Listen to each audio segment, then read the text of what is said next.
para o nosso segundo bloco, então. Nesse segundo bloco, vamos contextualizar.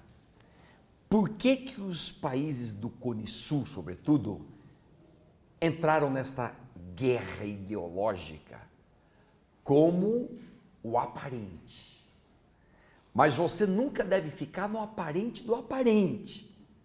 Vai para o oculto do aparente para descobrir as coisas. E, de preferência, vai depois para o oculto do oculto. Então é preciso contextualizar.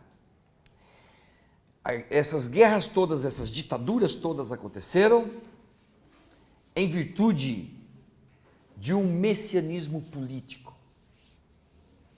Quem cuida desse assunto extraordinariamente bem é este professor aqui, ó, Todorov. Este livro dele acaba de ser lançado no Brasil. Inimigos íntimos da democracia. Acaba de ser lançado.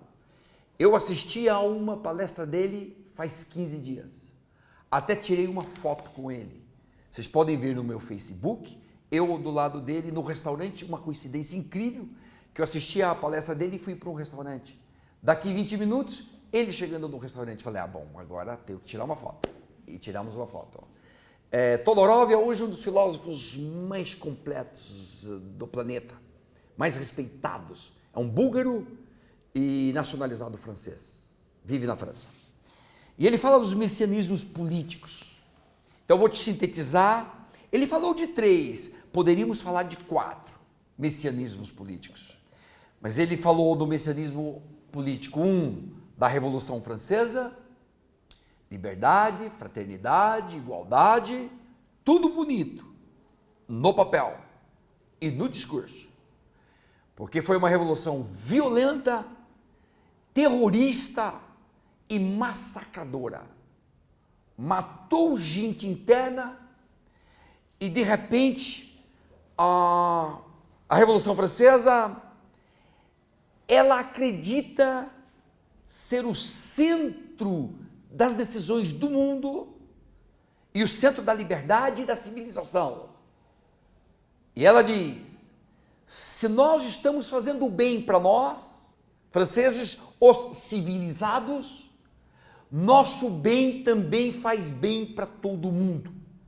E então, vamos começar nossas guerras. Primeiro as guerras napoleônicas de Napoleão na Europa, que matou milhões de pessoas. E depois expandindo essas guerras para outros continentes. Inglaterra invade a Ásia, sobretudo a Índia, e a França vai para o Egito, a França vai para a Argélia, a França vai para o Haiti, e a França começa a exportar. Exportar o quê? O bem. Todo o messianismo político, massacrador, ele, em nome do bem, massacra as pessoas. Jorra-se sangue, caem lágrimas, porque todo o messianismo político vem para salvar. Nós vamos te salvar. No que diz respeito aos europeus, eles não usavam o argumento de que eram superiores e os demais europeus eram inferiores. Não usavam esse argumento. Só usavam o argumento do bem e da liberdade. Nós encontramos a liberdade, vocês têm que também encontrar a liberdade. Mas no que toca aos africanos, eles diziam, nós somos superiores. Sendo raça superior, nós temos o dever de civilizar as raças inferiores. Então, invasão.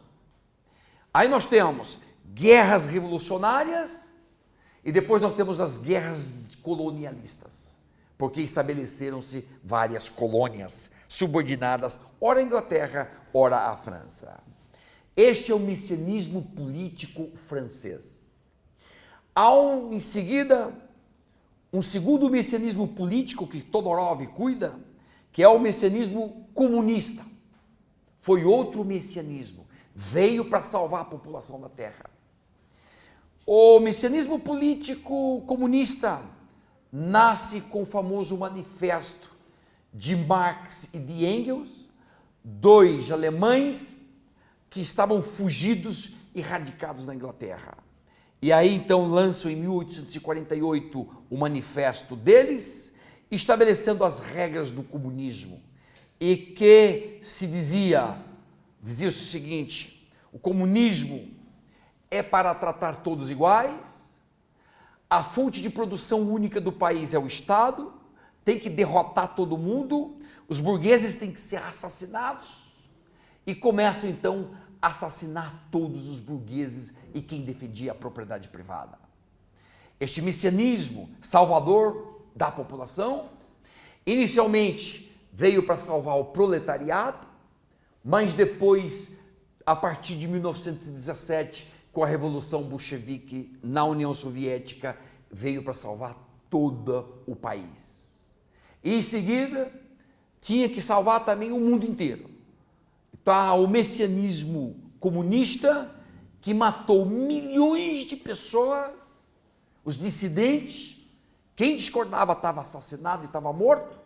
Esse messianismo político comunista começou a se irradiar e começou a se espalhar pelo mundo todo e foi entrando em vários lugares e teve repercussão no Brasil. Teve repercussão no Brasil. Seja antes da ditadura, seja depois da ditadura. Mas, em síntese, em nome do bem, em nome da salvação, lágrimas e sangue de milhões de pessoas. Um terceiro messianismo que o Todorov não entrou em tantos detalhes nesse livro, nem na palestra, mas o terceiro messianismo foi o messianismo de Hitler, o messianismo nazista. Este messianismo veio para o quê? Veio para salvar a raça ariana. Raça superior não pode conviver com raça inferior. E então, para a depuração sanguínea de uma raça, vamos massacrar e assassinar todos os inimigos.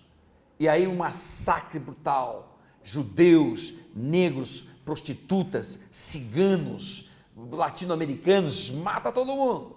Limpa porque nós somos raça superior.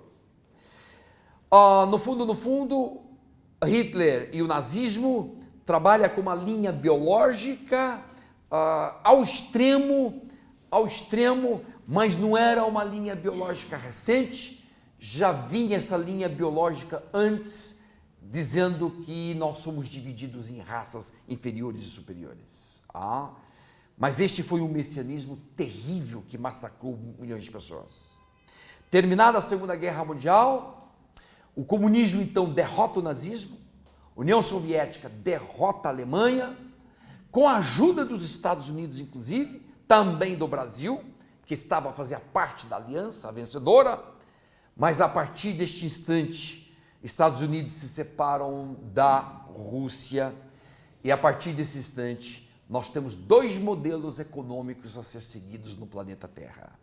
Ou você vai pelo modelo econômico liberal norte-americano, que hoje virou neoliberal, ou você vai pelo modelo econômico igualitário comunista, que quer que todo mundo tenha os mesmos direitos, igualdade, etc, etc. Esses dois modelos econômicos, ambos querem tomar conta do planeta, ambos se armam, e muito armamento pesado, gastam bilhões com o segmento militar, e os dois então entram numa guerra, por enquanto, fria. Uma guerra fria que dura até novembro de 89, quando cai o Muro de Berlim, e com a queda do Muro de Berlim, o comunismo se esfacelou. Com o comunismo esfacelado, só existe uma potência mundial. Aqui gasta com os seus armamentos, sozinho, o que todos os demais países do planeta gastam. Mas o que os Estados Unidos gastam com armamentos é mais do que todos os demais países do planeta gastam. Logo, maior potência militar indiscutível. E essa potência militar não se contenta em ser a número um, ela quer mandar no mundo, ela quer vigiar o mundo, ela quer orientar o mundo. E orientar o mundo para o quê? Orientar o mundo para os seus interesses. Quais? Econômicos. Porém, de que maneira que os Estados Unidos continuam guerreando com todo mundo? Está em plena guerra, várias guerras, não uma, várias. De que maneira? Em nome da liberdade, da democracia e dos direitos humanos.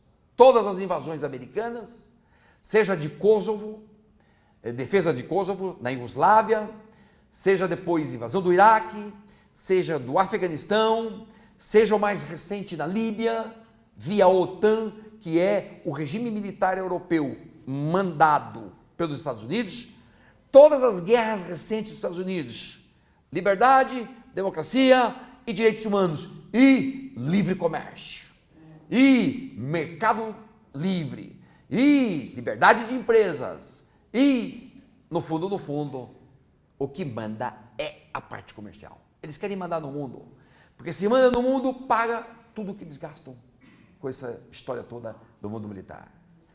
Isso explica por que aconteceram as ditaduras.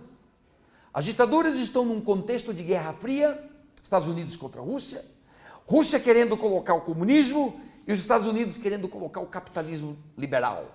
Nesta altura já neoliberal, hoje ultraliberal. São as diferenciações, os momentos que foram acontecendo de liberalismo. Mas, em síntese, no fundo, o problema é dinheiro. Dinheiro. É para como dividir as riquezas, como dividir o capital.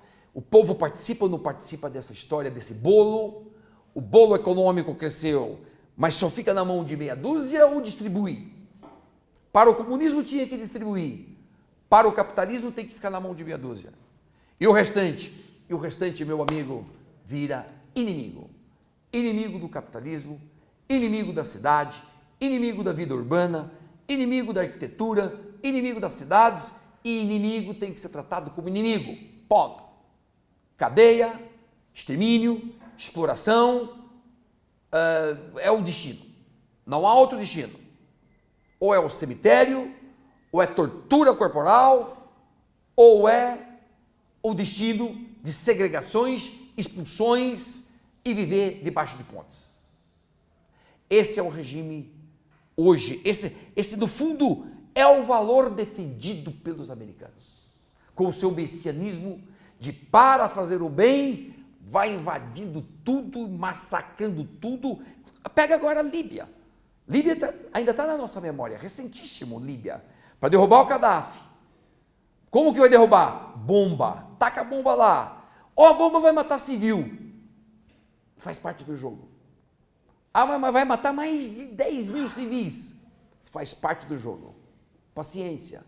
Para eu alcançar um objetivo, eu vou destruir inocentes. E sai matando todo mundo com bombas. E efetivamente matou mais de 30 mil pessoas na Líbia. Inocentes. Civis inocentes. Então este é o contexto que nós temos que entender as nossas ditaduras. Foram ditaduras impostas pelos Estados Unidos, com apoio dos Estados Unidos. O Brasil jamais, os militares brasileiros jamais derrubariam um governo que não fosse com apoio externo, de fora. E no fundo, era para defender o modelo capitalista norte-americano. Bem, este é o conceito de messianismos. Esses messianismos são extremamente perigosos, porque eles falam em nome do bem. Seja o messianismo religioso, seja o capitalista, seja o comunista, seja da Revolução Francesa, seja o que for, eu vou te fazer o bem. E com esse discurso, eu vou te fazer o bem, você diz, então venha. Só que depois, pague a conta. Você vai ser submetido a um regime de escravidão. Todos os messianismos falam do bem. E hoje, para mim, o livro que eu estou escrevendo é o fundamentalismo penal vigente no Brasil. Nós entramos numa era de fundamentalista total, é messiânico, porque vou salvar vocês, vou trazer segurança para vocês, não precisa ficar com medo, eu vou salvar vocês, e para salvar vocês, eu vou matar. E de 80 para cá, 1.200.000 já estão assassinados. Até hoje. Cada 9 minutos no Brasil, um assassinato. Cada 9 minutos. No trânsito, a cada 12 minutos, uma pessoa é morta. O que importa para a gente aqui são os assassinatos que fazem parte da nossa guerra. Estamos vivendo uma plena guerra, assim é. Este é o contexto. Ok.